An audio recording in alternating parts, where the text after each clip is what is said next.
The grand chamber of the Galactic Council buzzed with a mix of anticipation and disdain. Towering crystalline pillars reflected the ambient glow of floating orbs, casting shifting shadows across the diverse array of alien delegates seated in a semicircle. The air was thick with the scent of exotic incense, a ceremonial display of the Council's long-held tradition. At the center of it all stood Ambassador Jonathan Rains. The lone human representative, dwarfed by the imposing alien figures surrounding him, was composed, his sharp eyes scanning the room with calculated intent. He had faced this council before, but today was different. Today he wasn't here to negotiate trade deals or settle territorial disputes.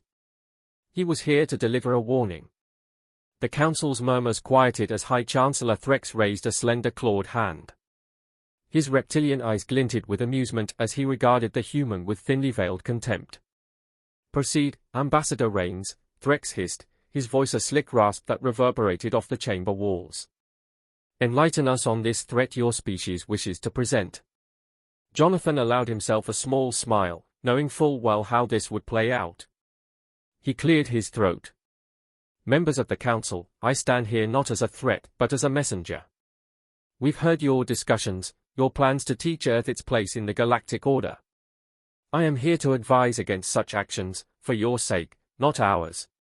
Laughter rippled through the chamber, a chorus of mocking tones from representatives of species who had conquered entire star systems with ease. A hulking warlord from the Brocken Federation, armored in bone and metal, leaned forward with a sneer. "You expect us to fear a backwater planet that still relies on chemical rockets?" Jonathan met his gaze without flinching. "You misunderstand us. Earth is not what it appears on the surface. Beneath our cities, hidden in the depths of our oceans, and cloaked within our atmosphere lies technology designed for one purpose, survival. We don't seek war, but we have prepared for it." The brutal warlord barked out a guttural laugh. "Prepared? Your kind is barely crawling out of your gravity well. Our fleets they will be torn apart," Jonathan interjected calmly, his voice cutting through the bravado. "We've had time. Decades of it. Time to study your tactics, your technology, and more importantly, your weaknesses. What you see as primitive is precisely what we want you to believe." The room fell into a tense silence. Jonathan's words carried a weight that lingered despite the council's disbelief. Threx leaned back in his ornate seat, his expression hardening. "Are you suggesting that humanity would dare challenge the might of the Galactic Council?"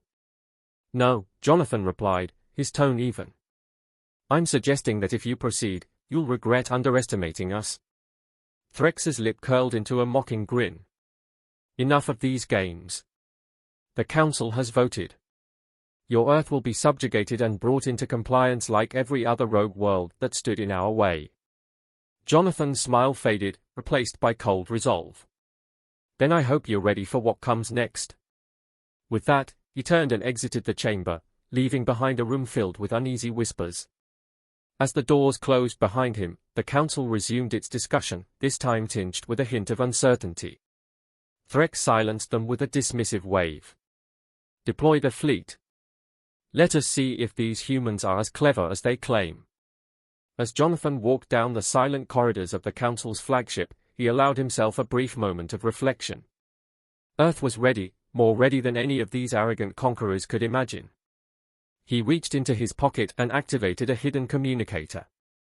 "This is Rains. They are coming." A voice crackled back, steady and unwavering. "Understood. We'll be waiting." Jonathan allowed himself a final grim smile. The game was set, and soon the galaxy would learn that humanity was no longer a species to be trifled with. The Galactic Council's warships drifted through the black void, sleek and bristling with weapons that had subjugated countless worlds. At the helm of the lead ship, the Ascendant Will, Commander Corvus watched the readouts on his console with a satisfied grin. His scarred mandibles twitched with anticipation. This was supposed to be a swift and decisive operation. Earth was a minor nuisance, an inconsequential planet about to be taught its place. "All ships, prepare to engage," Corvus ordered, his voice grinding like metal on stone. "Their orbital defenses should be laughable at best. We'll neutralize them within minutes." The fleet surged forward, engines humming with the raw energy of antimatter reactors. In the heart of the bridge, Corvus leaned back into his command chair, his cold eyes fixed on the blue-green orb steadily growing larger on the view screen. It would be a quick victory, a reminder to any species that dared defy the Council's authority. But something gnawed at the edge of his mind, a faint doubt planted by the human ambassador's unwavering confidence. What if they really were hiding something? He pushed the thought aside. They were just primitives, after all. How dangerous could they be? As the fleet entered low orbit, the first warning signs flickered on his console. Anomalies in Earth's electromagnetic field, subtle distortions that didn't align with the expected signatures. Corvus narrowed his eyes.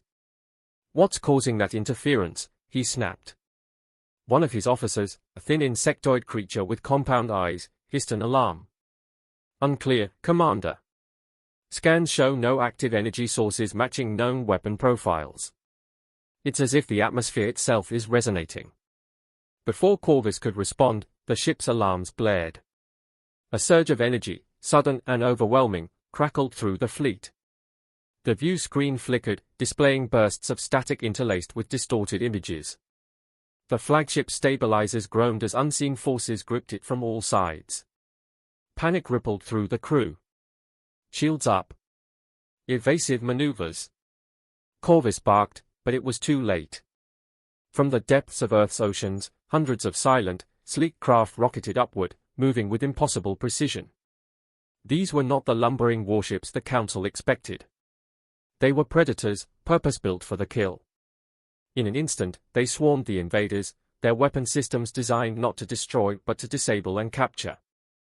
Pulses of magnetized plasma severed power conduits and fried targeting systems, leaving the Council's ships dead in space, helpless against the coordinated onslaught.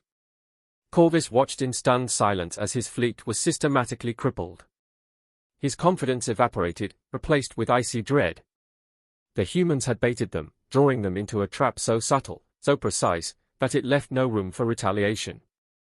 He realized too late that this was never about brute force. It was a lesson in strategy, in cunning that outmatched the Council's arrogance. Desperation crept into his voice as he transmitted a message back to the Council's command center. This is Commander Corvus. We are under attack by unknown forces. Our fleet is compromised. They are capturing us. We need immediate reinforcements. Static answered him. Earth's defenses had jammed their communications completely, isolating the invaders from any hope of assistance. As the bridge lights dimmed, Corvus stared at the screen, watching in disbelief as the human vessels encircled the last of his fleet. The Ascendant will shook violently as docking clamps latched onto its hull. From the darkness, figures in sleek black armor boarded the ship, moving with precision and purpose. Corvus clenched his fists, fury and fear warring within him. What do they want? He muttered through clenched teeth. A calm voice echoed through the bridge, transmitted from the lead human ship. Welcome to Earth, Commander Corvus. You've underestimated us, and now you'll see just how far we've come. The tension in the air was palpable as Corvus realized that the humans weren't just defending their planet. They were playing a much larger game, and the Council was about to learn the consequences of underestimating a species that had spent its entire history surviving against impossible odds. The captured Galactic Council commanders were paraded down dimly lit corridors, their once proud forms stripped of weapons and dignity. Corvus walked at the front, flanked by human soldiers clad in unyielding black armor. The air was thick with tension, a sharp contrast to the Council's earlier arrogance. Corvus's eyes darted around the alien ship's interior. Nothing like the sterile mechanical designs of Council vessels, here the walls hummed softly, embedded with technology that felt alive, almost organic. What is this place? One of Corvus's subordinates whispered, voice tinged with fear. Quiet, Corvus snapped, but his own nerves were fraying. The humans had turned the table so decisively, leaving him reeling. But beyond the humiliation, something darker gnawed at him. These were not the simple primitives the Council had expected. These humans were unpredictable, capable of crafting strategies that slipped through the cracks of even the most advanced analyses. The group was ushered into a spacious chamber. At its center stood a single figure, unarmored but exuding a presence that demanded attention. This was no warlord or conqueror, but someone far more dangerous, a strategist. His eyes held the calm confidence of someone who had already won the game. "Welcome, Commander Corvus," the human's voice was smooth, laced with a faint, almost mocking smile. "I'm Captain Elias Ward, the one responsible for coordinating this lesson in humility." Corvus's mandibles clicked in frustration. "You think this will end in your favor, human? The Council will bring reinforcements that'll reduce this entire planet to ash." Ward didn't flinch. "Perhaps. But they'll first have to understand the true nature of the battlefield. You see, while the Council relies on brute force, we've spent generations perfecting something more subtle, control over information." With a wave of his hand, holographic screens flickered to life around the chamber, displaying intercepted Council transmissions, schematics of Council ships, and detailed psychological profiles of high-ranking officials. Every secret, every weakness laid bare. Corvus's eyes widened. "How? We've been preparing for this for years," Ward interrupted, his voice steely now. "You assumed we'd crumble under the weight of your technological superiority. Instead, we exploited your overconfidence, turning your strengths into liabilities. By the time your reinforcements arrive, the damage will already be done." The realization crashed over Corvus like a tidal wave. The Council's greatest strength, its reliance on information supremacy, had been subverted. Everything they had built was now at risk, vulnerable to the humans' carefully orchestrated web of misinformation and psychological warfare. Fear, Corvus surged forward, fists clenched. "You can't possibly expect to win against the full might of the Galactic Council. We have numbers, firepower, everything you lack." Ward's expression remained neutral. "And yet here you are, Commander, captured and helpless. Numbers and firepower mean little when you don't know what's real anymore. We've lured your entire fleet into a ghost war, chasing phantoms while the real threat operates in the shadows." Suddenly, the chamber's lights dimmed, and a map of the galaxy appeared, highlighting key Council territories. Red markers began appearing one by one, locations where human infiltrators had embedded themselves, destabilizing key systems. Each mark represented a strategic blow, not of brute force but of manipulation, subversion, and misdirection. Corvus's bravado faltered. "You're bluffing." Ward leaned in closer, eyes cold and unyielding. "You'll soon realize the Council's grip is not as unshakable as you thought. By the time you return, if you return, you'll be facing a very different galaxy." The room fell silent, the weight of the unspoken truth pressing down on everyone present. For the first time in his long career, Corvus felt something he hadn't experienced in decades: fear, not the primal fear of death or defeat, but the deeper gnawing terror of watching everything he knew crumble, powerless to stop it. Ward turned away, signaling for the prisoners to be taken to their cells. As Corvus was led out, the last thing he heard was the captain's final words, laced with quiet determination. "Underestimate humanity again, and it'll be your last mistake." Corvus sat alone in his cell, the low hum of the ship's systems the only sound breaking the silence. Shadows danced across the metallic walls, flickering like the remnants of his shattered confidence. The weight of Ward's words gnawed at him. He had dismissed humans as a lesser species, but in this moment, he couldn't ignore the cold truth. They had outmaneuvered him at every turn. This wasn't a simple battle of might, it was a war of perception, information, and psychological warfare, arenas where humanity thrived. Suddenly, the door slid open with a sharp hiss. A human guard entered, his expression unreadable. "You're wanted in the command center," he said flatly. Corvus didn't resist as he was escorted through winding corridors, each step bringing him closer to an inevitable confrontation with Ward. When they arrived, the command center was a hive of activity. Human officers worked swiftly, their movements precise and coordinated. At the center of it all stood Captain Ward, observing a holographic map displaying the ongoing disarray within the Galactic Council's territories. Red markers indicated key Council systems destabilizing one by one, a clear sign that Ward's plans were already in motion. "Ah, Commander Corvus," Ward said without looking up, his voice calm but edged with finality. "I wanted you here to witness the moment when your Council's overconfidence crumbles. Corvus's mandibles clicked in frustration. You've made your point, human, but if you think this ends with you victorious, you're delusional. The Council's mind is still unmatched. Ward finally turned to face him, a slight smile tugging at the corners of his lips. You misunderstand, Commander. This isn't about conventional victory. It's about shifting the balance. The Galactic Council has ruled through fear and domination for centuries, believing themselves invincible. But all it takes is one fracture, one destabilizing force to topple even the most powerful empires. The tension in the room was palpable. Corvus's gaze shifted back to the hologram, where entire fleets were in disarray, responding to phantom threats and chasing false information. Human saboteurs had infiltrated key systems, feeding the Council misinformation and eroding trust within its own ranks. It was chaos engineered to perfection. A human officer approached Ward, handing him a datapad. It's time, sir. Ward nodded, then turned back to Corvus.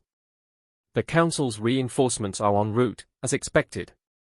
But by the time they arrive, their command structure will be in tatters. They'll be divided, unsure of who to trust, and most importantly, vulnerable. We've used your own arrogance against you. Commander Corvus clenched his fists, struggling to maintain his composure. This is madness. You're playing with fire, and it'll consume you. Perhaps, Ward conceded. But humanity has always thrived in the face of impossible odds. You underestimated our capacity for adaptation and resilience, and now it's your council that will burn, not by our hands, but by the seeds of doubt and discord. The screens flashed as the hologram updated in real time, reports of mutinies, rogue factions, and internal conflicts within council-controlled territories spreading like wildfire. The council's grip on its empire was slipping, not because of any direct confrontation but through the erosion of trust and unity, the very foundations of its power. Ward stepped closer to Corvus, his voice a quiet, controlled whisper. This is the difference between us and you. The Council saw us as a primitive nuisance to be crushed, but we saw them for what they truly are, an empire built on the illusion of control. And once that illusion shatters, there's no force in the galaxy that can put it back together. Corvus felt a cold shiver run through him. For the first time in his life, he was witnessing the collapse of something that had once seemed eternal. The Council's arrogance had blinded them to the real threat, humanity's relentless determination and ingenuity. They had laughed at Earth's warnings, dismissing them as bluster. Now the laughter had turned to desperate cries for order among the chaos. Captain Ward turned away, giving a final order to his crew. Prepare to broadcast the message. Let the galaxy see the fall of tyranny. As Corvus was led back to his cell, the distant echo of human voices filled the corridors, a sound not of triumph but of resolve. The galaxy would remember this day not as humanity's victory, but as the moment when they proved that even the mightiest empires could be brought low by those they deemed insignificant. The balance of power had shifted, and the universe would never be the same.